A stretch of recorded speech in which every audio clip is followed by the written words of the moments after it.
Baik, kita ke mulai majlis malam ini dengan macam kitab ila hadratin Nabi Muhammadin Mustafa Rasulullah sallallahu alaihi wasallam wa ala alihi wa ashabihi rizwan insyaallah. Al-Fatihah. A'udzu billahi minasyaitonir rajim. Bismillahirrahmanirrahim. Alhamdulillahirabbil alamin. Arrahmanir rahim. Maliki yaumiddin. Iyyaka na'budu wa iyyaka nasta'in. Ihdinas siratal mustaqim. Siratal ladzina an'amta 'alaihim ghairil maghdubi 'alaihim waladdallin. Amin. Assalamualaikum warahmatullahi taala wabarakatuh. Alhamdulillah wahdah, sadaqa wa'dah wa nasara 'abdah wa 'azza jaddahu wa hazabal ahzaba wahdah. Asyhadu an la ilaha illallah wahdahu la syarika lah wa asyhadu anna Muhammadan abduhu wa rasuluh. Allahumma shalli wa sallim ala hadzal nabiyil karim wa ala malaikatil muqarrabin wa ala alihi wa sahbihi ajmain. Amma ba'd. Qala Allah Subhanahu wa ta'ala fi kitabil azim, ba'da auzubillahi minasyaitonir rajim. Wa la tahsabannallaha ghafilan amma ya'malul zalimun innama yu'akhiruhum liyaumin tashkhasu fihi al-absar. Sallallahu alaihi wasallam. Maksudnya, janganlah kamu menyangka Allah Subhanahu wa taala itu lalai terhadap apa yang dikerjakan oleh orang-orang yang zalim di kalangan kamu. Hanya saja mereka itu hanya ditangguhkan azab oleh Allah Subhanahu wa taala, sehinggalah pada satu masa dan ketikanya manusia akan terbeliak matanya melihat azab Allah Subhanahu wa taala. Alhamdulillah, yang mati fadil imam kita. Tak lupa juga Puan Bilan, pengurusi surau, jawatan kuasa surau, muslimin muslimat yang dirahmati Allah. Alhamdulillah, kita panjatkan lagi syukur kepada Allah kerana terdapat bersama malam ni untuk kita sambung kuliah kita lah. Setelah kita rehat ni sempena Ramadan dan Syawal, dan kita masih lagi bulan Syawal ni. Ini dah 23 Syawal tak lama lagi dah nak habis dah Syawal. 25 dah. 25 lagi ni. Tak lama lagi habis dah. Tahniahlah tuan-tuan yang dah habis puasa 6 tu. Yang tak habis tu tak tahu nak cakap apa. Tinggal berapa hari lagi tu, kan? Boleh lagi. InsyaAllah. Baik, malam ni kita sambunglah kitab Penawar Bagi Hati ni. Saya rasa kitab Penawar ni pun dah akan habis dah ni. Lepas itu besok kita cadang tengoklah kitab apa kita nak pakai. Kita masih lagi pembahasan berkenaan apa tu? Kasih kepada Allah. Dah masuk dah? Sampai mana?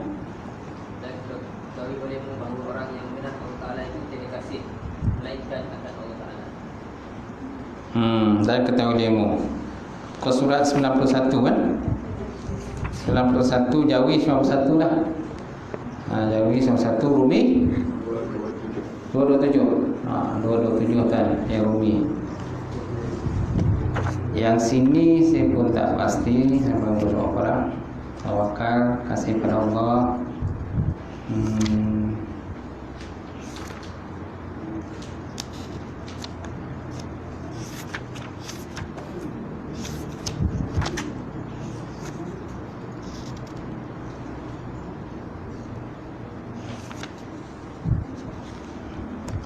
Baik.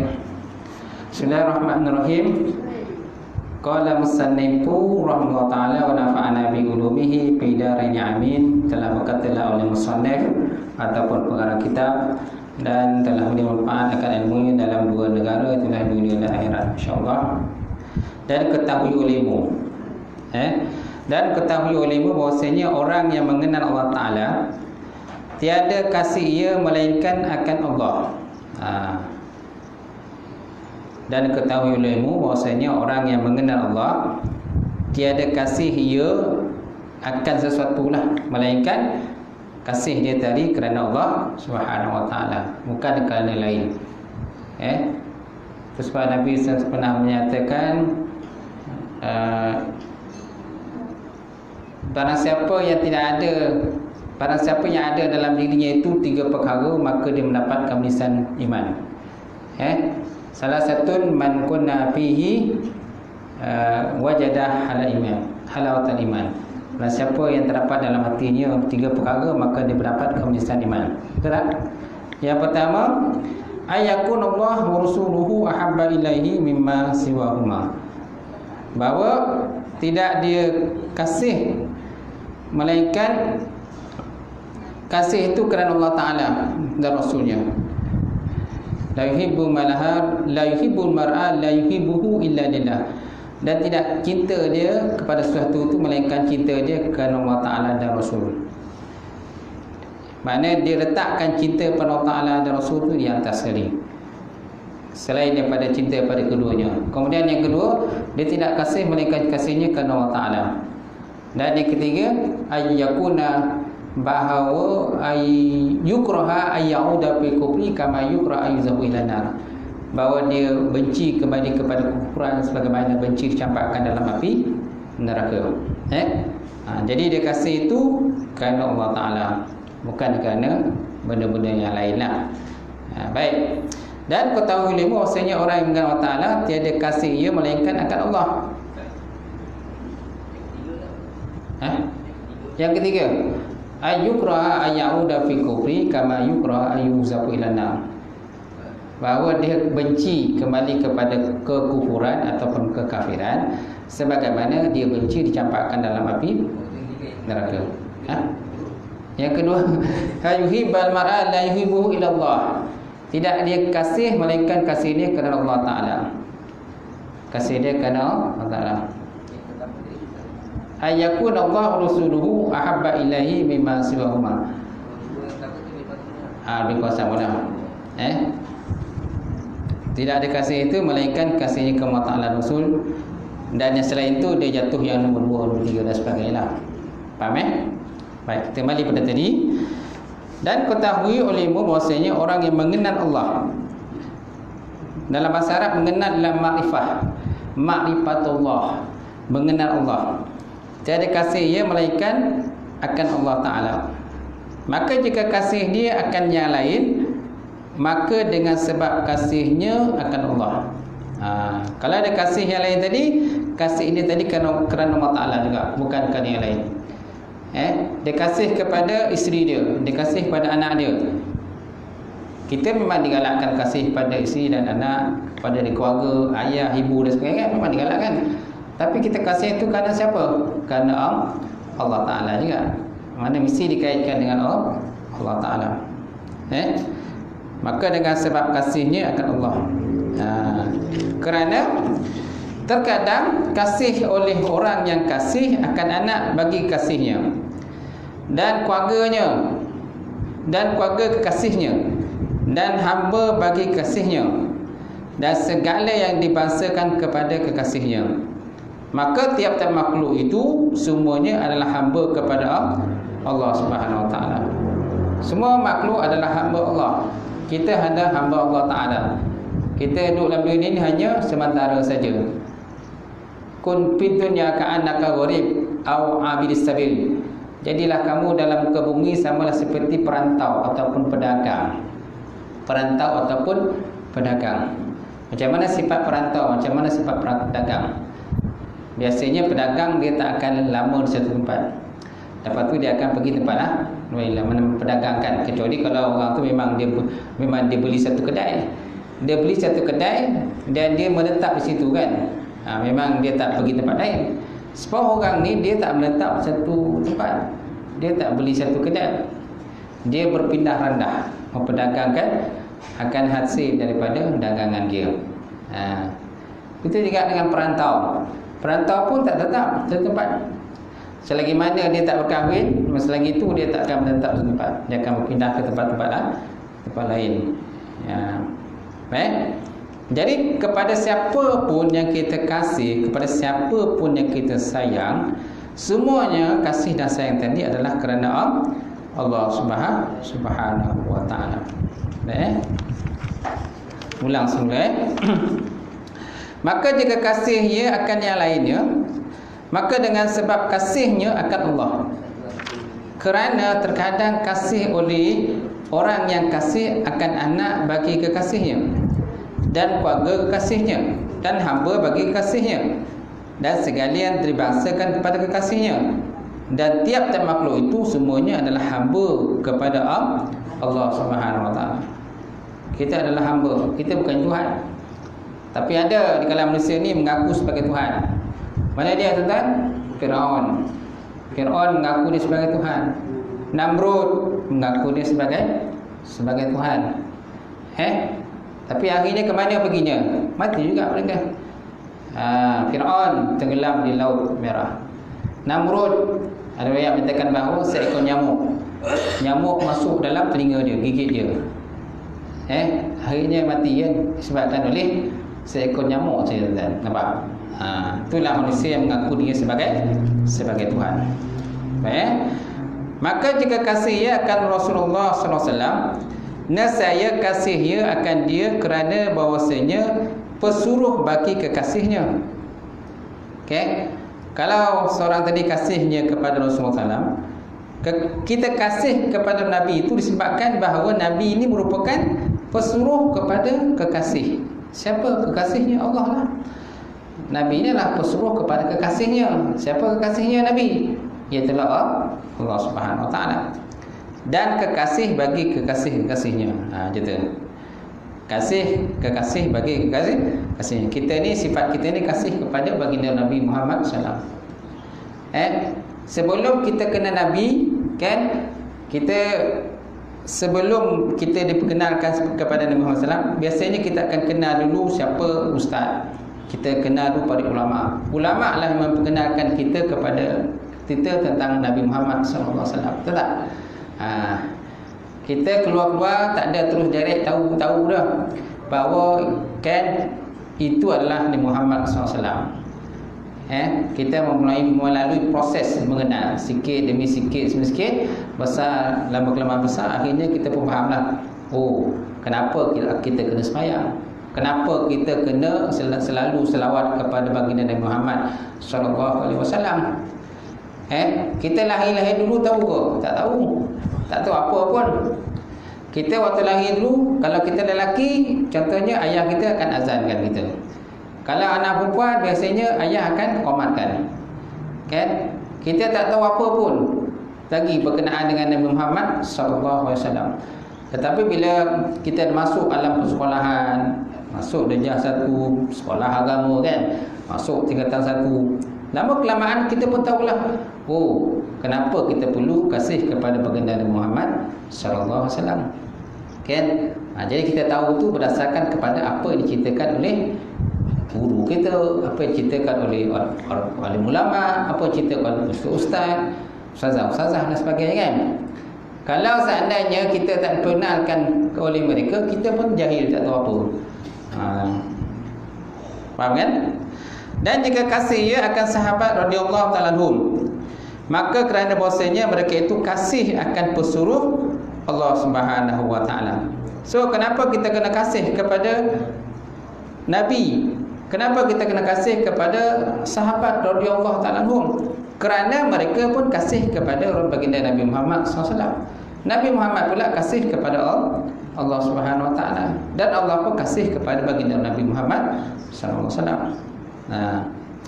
Dan kerana bahasanya mereka itu kasih akan Allah, dan mereka itu hambanya Allah yang sentiasa taat kepadanya Allah.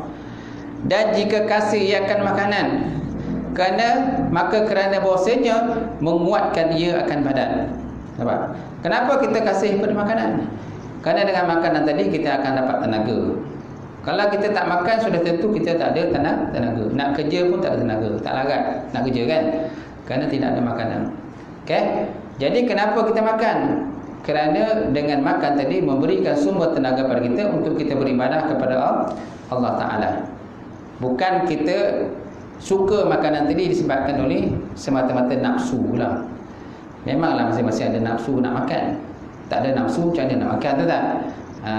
Apalagi kalau open house, kan. Open house ni, kan, banyak ni dah ujung ni. Betul tak? Macam-macam lah orang hidang, sate lah, kan, lomang lah, nasi impit lah, kuah kacang macam-macam lah. Betul tak?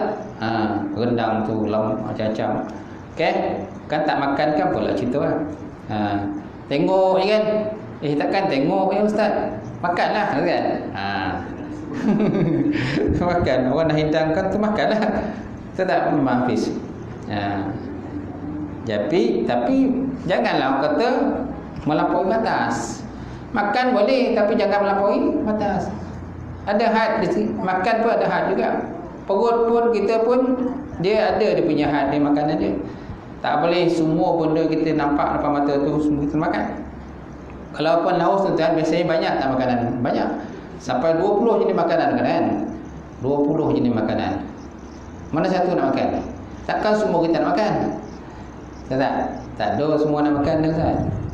Ambil mana yang boleh tu makan dah. Baik.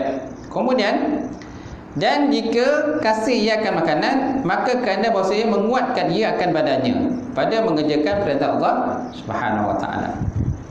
Kekasihnya dan jika kasihnya akan bunga dan tanam-tanaman telah zahirlah kerosakan di bumi disebabkan oleh perbuatan tangan-tangan manusia. Asalnya Allah Ta'ala ciptakan alam ni yang dengan sungai dia, dengan gunung, cantik tak? Cantik. Siapa yang kerja menarah ni? Yang kerja menarah siapa? Manusia lah. Manusia yang menarah bukit. Bukit tu asalnya ialah gunung. Gunung tu sebagai pasak tiang kepada bumi. Okey. Tapi disebabkan oleh manusia ini mengejar pembangunan, jadi akhirnya habis semua bukit digondolkan. Okey. Bukan tu saja pencemaran sana. Yang tu di Johor Bahru kan, di Pasir Gudang kan. Masih lagi berlaku kan pencemaran. Nampak? Jadi siapa yang merosakkan tu? Adakah Allah Ta'ala yang merosakkan? Tak ada, bukan Allah yang merosakkan. Allah Ta'ala membuat alam ni cantik, bagus. Yang merosakkan itu ialah manusia yang merosakkan. Baik.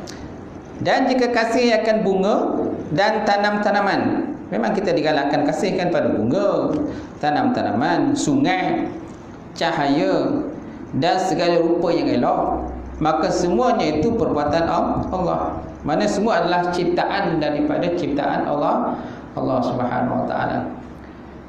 Tugas kita ialah menjaga ciptaan Allah, bukan merosakkan. Manusia zaman sekarang ni banyak yang merosakkan ciptaan Allah. Memanglah kita digalakkan macam zaman sekarang ni manusia kan seperti ramai. Manusia memerlukan rumah kan. Kita tak boleh menafikan tak boleh rumah, tak boleh. Tak boleh kita nak nafikan, tak boleh kita tak boleh bina rumah lagi. Kalau kita bina rumah contohnya alam rosak. Boleh tak kita nak menafikan bina rumah? Tak boleh. Kerana manusia semakin ramai. Manusia semakin ramai dan memerlukan tempat tinggal. Nampak tak? Jadi tak salah membina rumah. Tapi hendaklah mengikut kepada cara-cara dan kaedah yang telah pun ditentukan oleh contohnya bahagian alam sekitar. Betul tak? Janganlah merosakkan alam. Macam tu. Okey. Tak situ. Kalau ada tu beritahu. Dalam kereta tu ada kita. Ada 9 biji. 9 buah. Ada 9. Okey. Ambil dulu pun tak apa. Baik insya-Allah.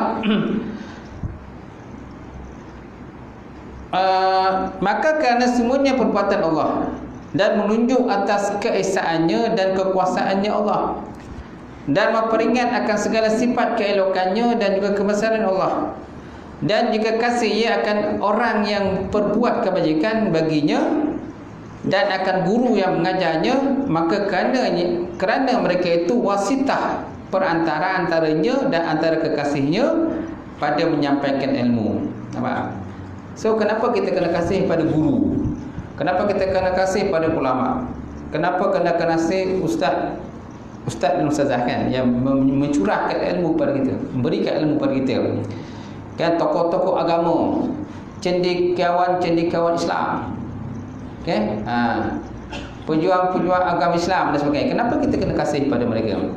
Kerana mereka adalah wasitah, perantaraan antara kita dengan kekasih. Itulah baginda Nabi Muhammad sallallahu alaihi wasallam. Mereka dah sebagai perantaraan. So kita kena hormatilah mereka, kasih pada mereka. Jangan kita benci pada ulama ni. Kenapa? Bila kita susah, siapa yang nak baca doa? Kan? Bila dah susah, kan? Siapa nak baca doa? Bukankah ustaz dan ustazah, imam-imam yang bila-bila yang kena baca doa? Tahu tak? Nak tak nak kita pakai juga himat mereka. Bila time kematian, siapa kita cari? Bila time kematian, siapa kita cari? Bukankah di kalangan ahli ulama, orang-orang soleh, ustaz ustazah kan? Imam-imam bila-bila siap kan? Bukankah orang tu yang kita cari untuk nak menguruskan jenazah tadi? Nampak? Mana orang yang ada kemahiran dalam agama merupakan sebagai wasitah antara kita dengan kekasih kita, ialah baginda Muhammad sallallahu alaihi wasallam. Sekali lagi diulang, dan akan guru yang mengajarnya. Kerana bahawasanya mereka itu wasitah antaranya dan antara kekasihnya pada menyampaikan ilmu. Guru merupakan wasitah, perantaraan antara kita dengan Allah Subhanahu wa taala dan juga baginda Nabi Muhammad SAW dan kebajikan padanya. Dan ketahui akan bahawasanya Allah Taala yang memberi taufik akan bagi mereka itu pada mengajar. Nampak? Jadi Allah Taala yang bagi taufik hidayah pada mereka untuk mengajar. Kalau Allah Taala tak bagi taufik hidayah dan juga kekuatan kepada guru-guru mengajar agama, siapa yang nak mengajar? Takkan orang jahil nak mengajar, tahu tak? Mestilah orang yang alim, orang yang berilmu. Kalau di sekolah tu gurulah, guru yang telah mengalami proses pembelajaran. Guru yang telah pergi berusus, guru yang telah pun dilantik oleh pihak berkuasa kan. Mereka lah yang ada autoriti untuk mengajar anak-anak kita. Gitu. Apalagi dalam bab agama, tahu tak? Lebih lagi, kalau guru biasa pun tuan, kan? Guru biasa pun kita hormati, anak-anak kita, cucu kita hormati guru biasa. Apalagi kalau ustaz-ustaz dalam bab agama kan? Kena lagi kita kena hormati. Bukan makna mereka minta dihormati, tidak. Kan? Walaupun ada juga satu dua yang nak macam tu, betul tak? Tapi majoriti guru agama ni tak ada pun nak macam tu. Tak ada sangat pun mereka nak dihormati. Tapi tugas orang yang menerima ilmu mestilah kita menghormati orang yang telah memberikan ilmu kepada kita, walaupun sedikit ilmu yang diberikan. Macam tu. Baik, seterusnya tuan-tuan, dan mengetahui ia akan bahawasanya Allah Ta'ala yang memberi taufik bagi mereka itu pada mengajar dan berbuat kebajikan, dan sebesar-besar makhluk yang berbuat kebajikan atas mereka itu iaitulah baginda Nabi Muhammad sallallahu alaihi wasallam. Itulah yang sebesar-besar makhluk yang patut kita muliakan dan kita agungkan. Macam mana cara kita nak agungkan? Salah satunya dengan banyak bersalawat kepada baginda Nabi Muhammad sallallahu alaihi wasallam. Apa lagi? Kita ikut sunnah dia, ikut syariat dia. Apa yang dia ajar pada kita, apa yang Tok Guru ajar pada kita, itulah yang kita amalkan. InsyaAllah kita akan selamat, tak? Dan bagi Allah Ta'ala juga puji dan limpah kurnia yang menjadikannya dan yang membangkitkannya jadi pesuruh. Dan bagi Allah Ta'ala juga puji dan limpah kurnia yang menjadikannya dan membangkitkannya jadi pesuruh. Siapa yang membangkitkan Nabi Muhammad sebagai pesuruh? Iaitu Allah Ta'ala lah. Allah Ta'ala lah, Tuhan sekalian alam. Allah Ta'ala sebut dalam Quran, dia kata wallazi ba'asa fil ummiyina rasula minhum yatlu alaihim ayatihi wa yuzakkihim wa yuallimuhumul kitaba wal hikmah. Maksudnya wallazi, dianya Allah, allazi yang ba'asa fil ummiyi, yang telah membangkitkan pada orang yang Arab, yang tidak pandai menulis dan juga tidak tahu membaca, rasulah sebagai rasul. Huwa tu ganti nama diri. Huwa ni nama isim dhamir. Dalam Quran banyak perkataan huwa ni. Huwa, anta, huma, hum. Banyak dalam Quran disebut. Huwa ni merupakan ganti nama diri. Ganti nama. Dia macam dia lah. Kan? Siapa yang datang? Dia. Dia tu siapa? Dia tu ganti nama diri lah. Oh, dia tu Ahmad. Yang datang siapa? Ahmad. Huwa biasanya untuk lelaki. Mufrad. Mufrad lah. Ganti nama diri untuk mufrad. Tunggal. Okay. Huwal lazi. Memanglah asal penggunaan huwa ni, kalau dalam ilmu sharaf, huwa ni untuk ganti nama diri untuk seorang laki-laki yang muzakkar, lelaki yang ghaib dia kata. Dhamir ganti nama diri, dhamir ghaib. Dhamir ganti nama diri yang ghaib. Mana orang itu dia tak nampak apa kata kita. Kita katakan sebagai ghaib. Seorang lelaki. Ganti nama diri untuk seorang lelaki lah. Tapi sebenarnya huwa ni penggunaannya bukan untuk lelaki saja, umum penggunaannya, besar. Malahan Allah Ta'ala juga meletakkan huwa sebagai ganti nama diri untuk diri dia. Wallazi ba'asa fil ummi, kan? Qul huwallahu ahad. Contoh kan? Qul huwallahu ahad. Katakan olehmu, huwa, dianya Allah. Nampak? Qul huwallahu ahad. Katalah olehmu, dianya Allah itu sebagai Tuhan yang Esa. Jadi nampak tak? Dalam ayat itu Allah Ta'ala menggunakan ganti nama diri itu huwa. Kalau kita merujuk penggunaan huwa dalam ilmu sharaf, dia untuk dhamir muzakkar ghaib, dhamir lelaki yang ghaib. Ganti nama diri untuk seorang lelaki yang ghaib, yang tak ada depan mata.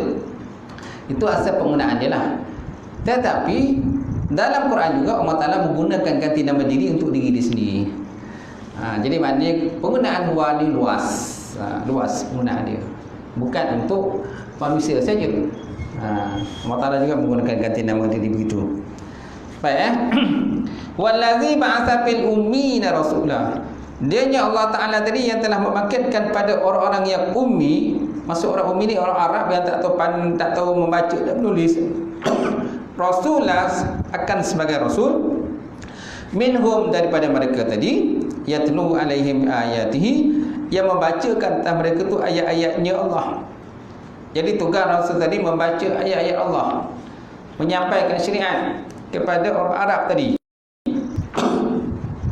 Wa yuzakkihim, dan membersihkan diri mereka tadi daripada syirik, kan? Wa yu'allimul kitab wal hikmah, dan dia mengajar kepada mereka itu akan kitab Quran wal hikmah, dan juga hikmah, hukum, kebiasaan dan sebagainya.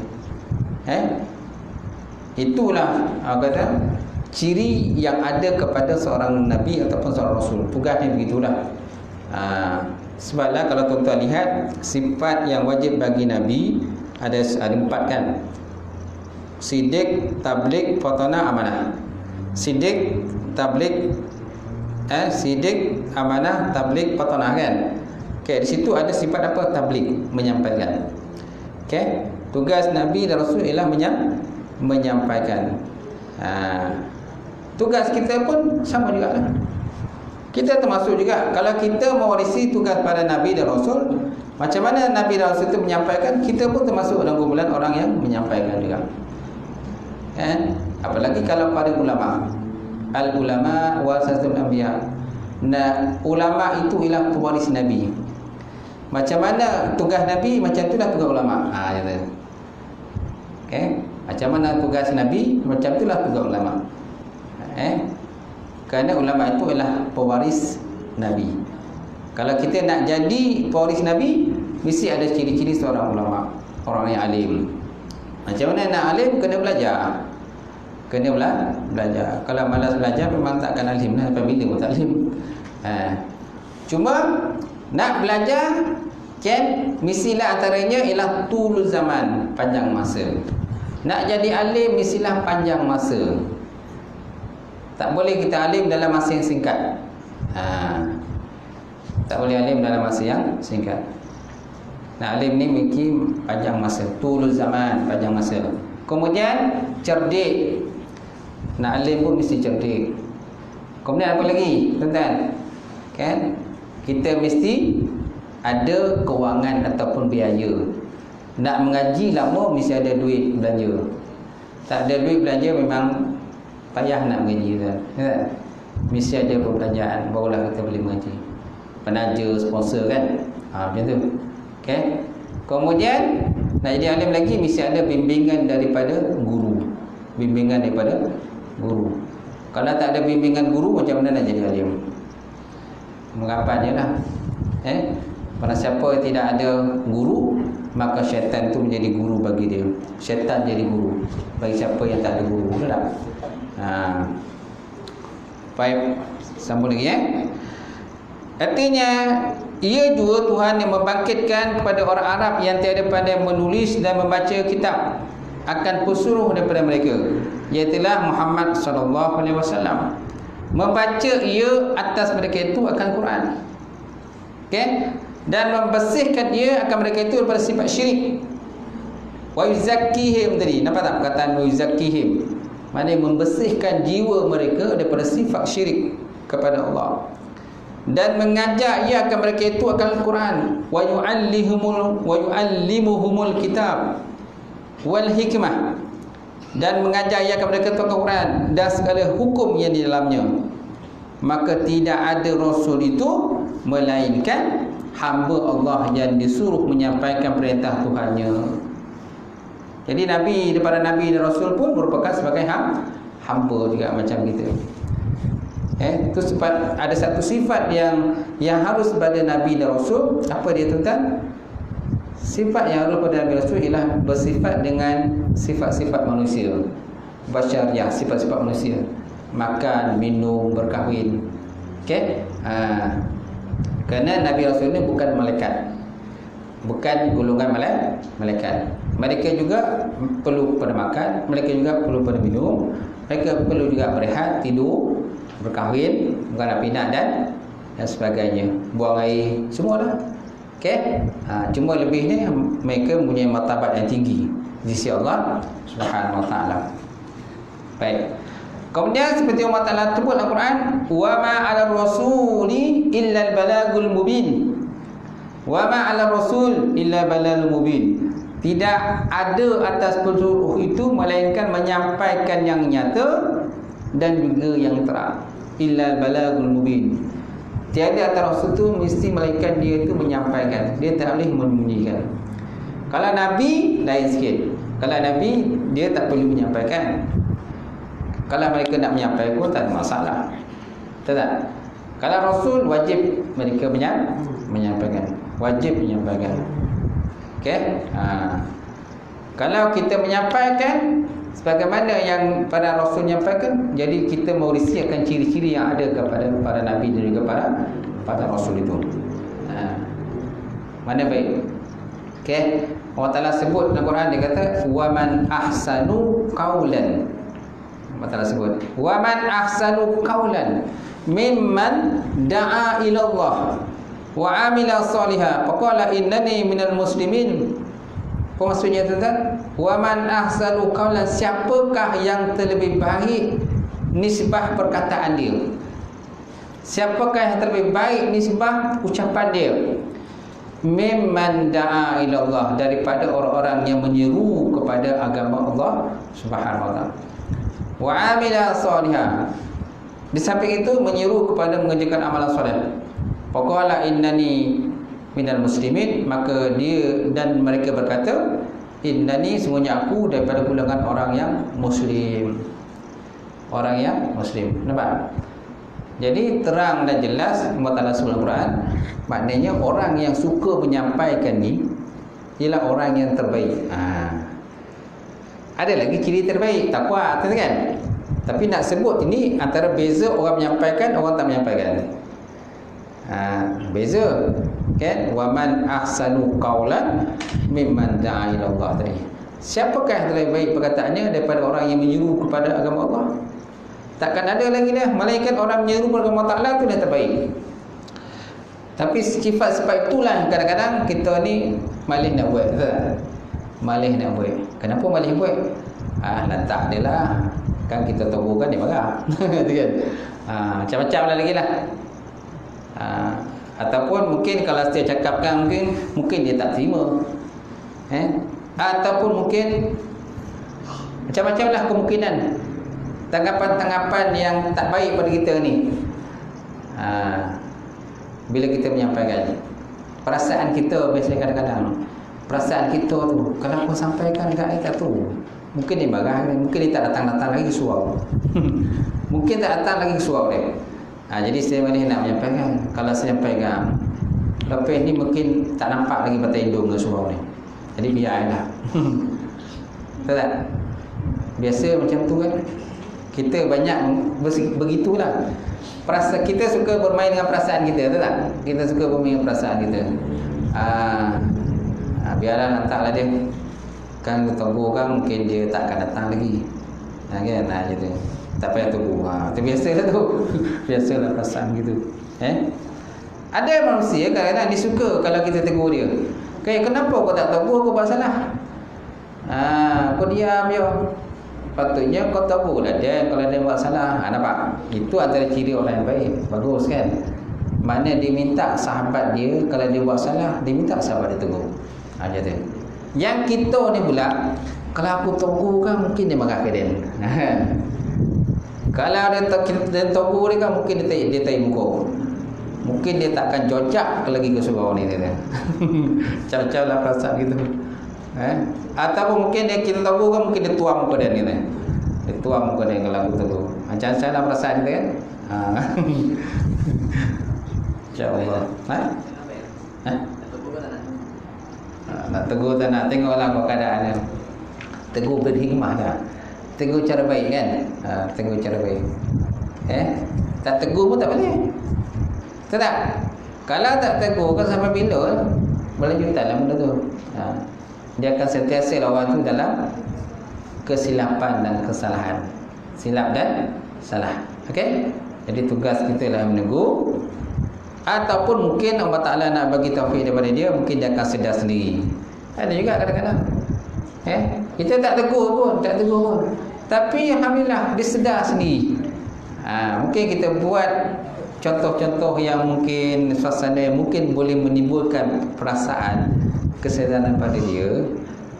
Kan? Kita tak cakap direct dengan dia, tapi kita lakonkan suatu suasana yang keadaan yang mungkin dia akan terfikirlah, oh, aku buat ni rasanya salah ke? Kan? Gitu. Faham kan? Macam tu. Baik. Dan firman Allah Subhanahu wa taala, innaka la tahdi man ahbabta walakin Allah yahdi man yasha. Innaka, sesungguhnya kau ya Allah, la tahdi, sesungguhnya kau ya Rasulullah, la tahdi, tiada engkau boleh memberi taufik hidayah kepada engkau orang-orang yang kamu kasih. Walakin Allah, akan tetapi Allah Ta'ala lah yang beri taufik hidayah mayasya, kepada sesiapa yang dia kehendaki. Allah Ta'ala sahaja lah yang dapat beri taufik hidayah pada sesiapa yang Allah Ta'ala kehendaki. Sikit lagi tuan-tuan.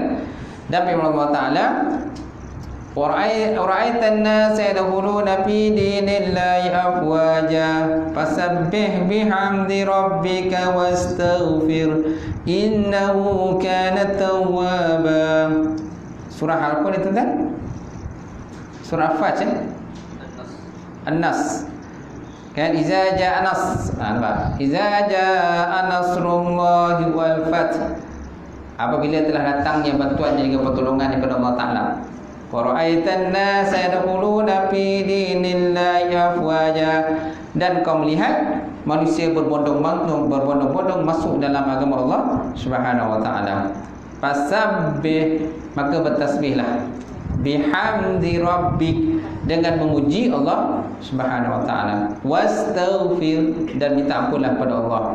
Innahu kana tawwaba, sesungguhnya Allah Ta'ala itu adalah dia itu maha menerima taubat.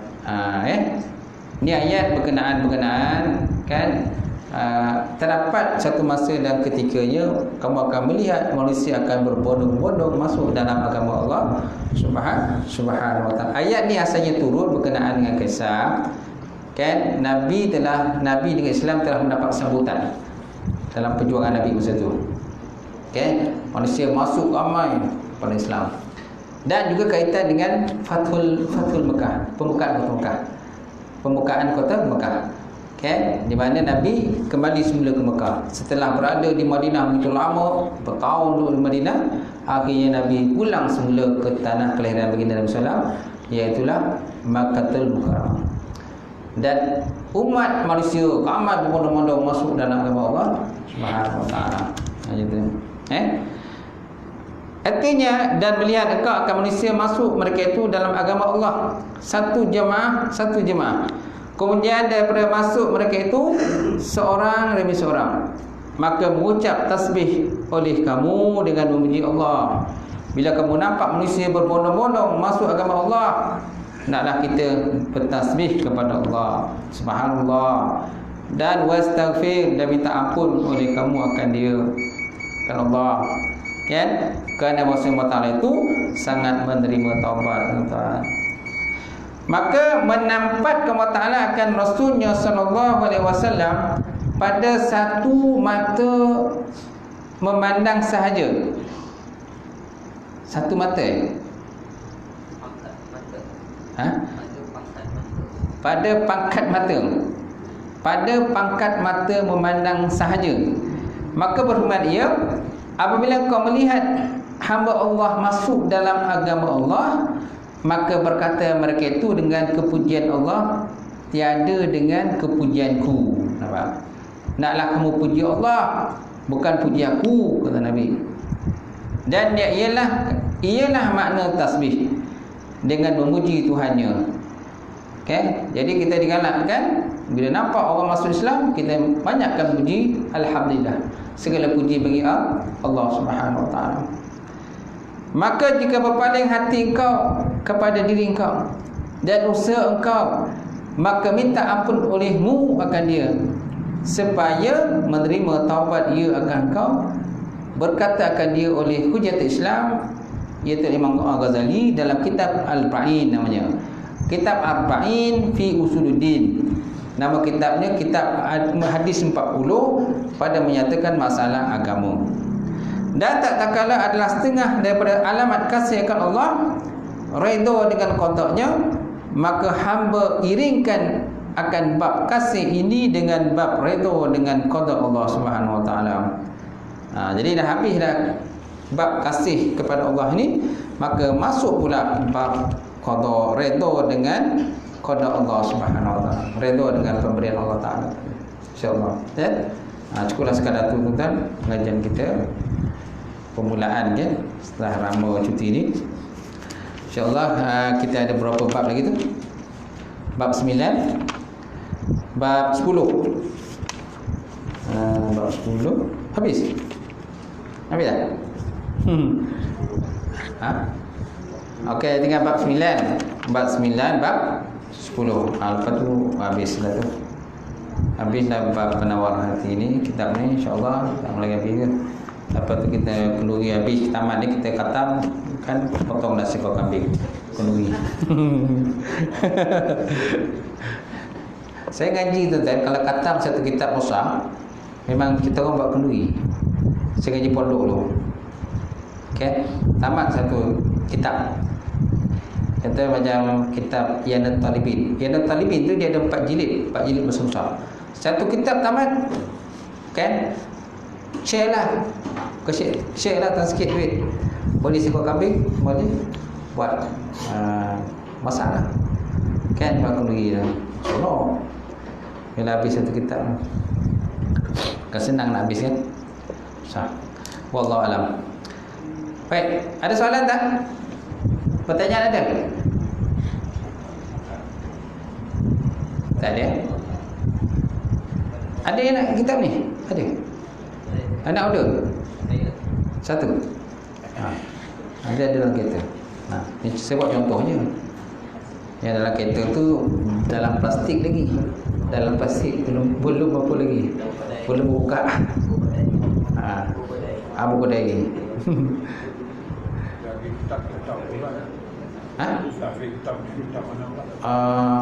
Tak tahu. Cadangan kita. Tauhid ke, fiqh ke, tasawuf ke, hadis ke, tafsir ke apa?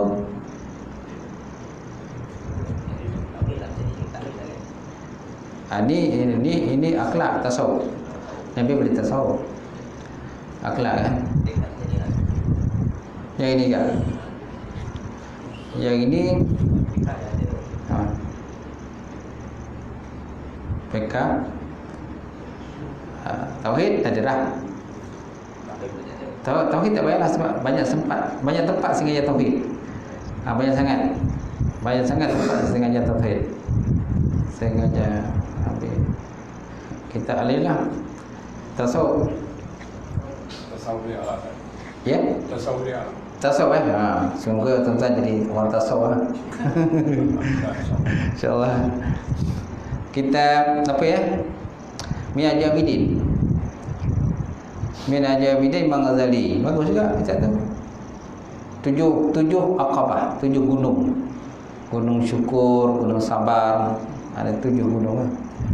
Dia asalnya kitab Jawi lama. Kitab Jawi lama Minhaj Abidin. Dia asalnya kita Arab. Imam Ghazali kita Arab. Tapi banyak yang telah diterjemahkan kitab tu dalam bahasa Melayu. Banyak cetaklah. Banyak cetakan. Minhaj Abidin. Ada cetakan Indo ada, cetakan Malaysia pun ada. Indo ada, Malaysia ada. Yang Rupiah ada. Tapi dia tebal ingat kalau Rumi itu dalam tebalnya jugalah. Tebalnya kalau Rumi ni. Jadi. Tak apalah nanti. Fikirlah kalau ada kitab lain beritahu je. Kalau ada kitab lain, Hafiz nak cadangkan beritahu nanti. Saya cadang je, terpulanglah kalau tuan-tuan nak pakai ni. Tak nak pakai pun tak apa. Mungkin tuan-tuan ada cadangan lain ke.